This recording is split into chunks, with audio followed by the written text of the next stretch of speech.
గురుగారు, కుంభరాశి వారికి ఈ వారం ఏ విధంగా ఉండబోతోంది? కుంభరాశి వారికి 2 గ్రహాలు యోగిస్తున్నాయి. లాభంలో చంద్రుడు, అష్టమంలో శుక్రుడు. స్నేహితులు, బంధువుల నుండి మంచి సహాయ సహకారాలు లభిస్తాయి. మనోబలంతో కార్యాలు మొదలుపెట్టండి, మేలు జరుగుతుంది. ఆర్థికంగా కొంత మిశ్రమ కాలం గోచరిస్తున్నప్పటికీ కృషికి తగిన ప్రతిఫలం ఆర్థికంగా లభిస్తుంది. ఉద్యోగంలో బాధ్యతాయుతంగా సంభాషించాలి, తోటివారిని కలుపుకుపోవాలి. ఇతరుల విషయాల్లో కలగజేసుకోకుండా మన పని జాగ్రత్తగా పూర్తయ్యేట్టుగా శ్రద్ధ చూపాలి.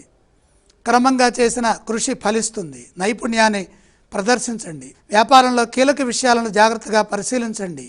ఏం చేస్తున్నాము, ఏమి చేయాలనే దాంట్లో శ్రద్ధ వహించండి. ఆర్థికంగా వచ్చిన ధనాన్ని అవసరాలకు అనుగుణంగా వినియోగించండి.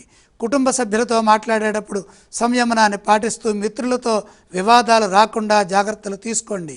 తగిన విశ్రాంతి, అలాగే ప్రయాణాల్లో శ్రద్ధ ఇవన్నీ అవసరం.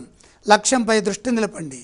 విశ్వాసంతో చేసే పనులు క్రమంగా విజయాన్ని ఇస్తాయి. వారం చివరి భాగంలో సంతోషకరమైనటువంటి వార్తను వింటారు. కుంభరాశి వారు ఏ స్తోత్రాన్ని పఠించాలి? ప్రధానంగా కుంభరాశి వారు ఈశ్వర ధ్యానం చేయటం మంచిది. ఈ రాశి వారు ఏ ఆలయాన్ని సందర్శిస్తే ఈ వారం శుభ ఫలితాలను పొందుతారు? నవగ్రహాలని దర్శించాలి. గురుగారు, ఈ రాశి వారు ఏవేవి దానం చేయాలి? నవధాన్యం నవగ్రహాల దగ్గర సమర్పించడం ఉత్తమం.